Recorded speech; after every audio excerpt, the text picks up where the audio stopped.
pada akhirnya kemenangan akan jatuh ke tangan kita. Sebab Allah selalu berada di pihak yang benar. Percayalah saudara-saudara, dalam hati yang kita sekalian, Allah menyerahkan senjata utama yang dari tangannya tentara Jepang. Mereka telah merdeka. 10 November 1945, setelah habisnya waktu ultimatum, sekitar pukul 6.00 waktu Indonesia Barat pagi hari, Inggris mulai menggempur Surabaya dari darat, laut, dan udara. Alhasil, pengeboman secara brutal di hari pertama ini telah menimbulkan korban yang sangat besar. Berbagai bagian kota Surabaya dibombardir dan ditembak dengan meriam dari laut dan darat. Respon kondisi ini, rakyat Indonesia juga tak kalah melakukan perlawanan kepada pihak Inggris.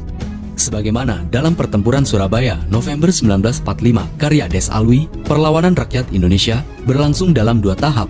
Pertama, pengorbanan diri secara fanatik dengan orang-orang yang hanya bersenjatakan pisau belati dan bambu runcing menyerang tank Sherman. Selain itu, rakyat Surabaya berhasil menembak jatuh pesawat tempur Inggris. Pengorbanan fanatik dan terlibatnya penduduk dalam pertempuran ini mengakibatkan ribuan penduduk sipil menjadi korban, baik meninggal dunia maupun luka-luka. Sedangkan dalam serangan tahapan kedua, perlawanan rakyat Indonesia kian efektif dan terorganisir. Berbekal keahlian militer di masa penjajahan Jepang dan keunggulan medan perang, perlawanan terus berlanjut dan membuat pasukan Inggris kewalahan. Bahkan, kala itu, dengan seruan orasi Bung Tomo, perlawanan rakyat kian berkobar tiada henti. The Chinese population is in a pathetic plight. Many have lost all their possessions in the fighting, and now they wander through the streets with only their flag and the Red Cross for protection. Java is seeing once again the tragedy of war.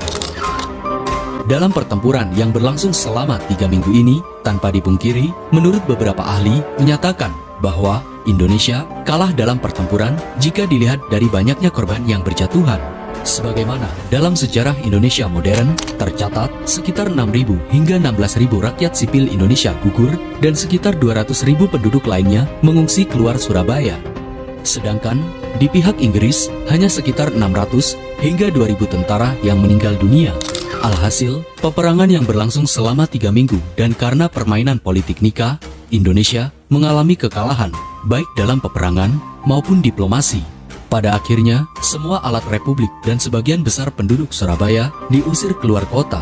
Oleh karenanya, Surabaya jatuh ke tangan sekutu dan kemudian diserahkan kepada pihak pemerintahan sipil Belanda atau NIKA. Dengan begitu, NIKA membentuk pemerintahannya di Surabaya dan sebagai pertahanan, mereka menempatkan tentara Kenil di Surabaya. Tercatat, kota Surabayalah yang pertama kali berhasil diduduki oleh NIKA. Meski begitu, perlawanan rakyat Surabaya tidak berhenti hingga tahun 1946. Pertempuran Surabaya 10 November 1945 memang berakhir dengan kekalahan di pihak Indonesia. Akan tetapi, perang besar antara Indonesia dan sekutu ini membuktikan bahwa rakyat Indonesia rela berkorban demi mempertahankan kemerdekaan Indonesia meskipun harus dibayar dengan nyawa.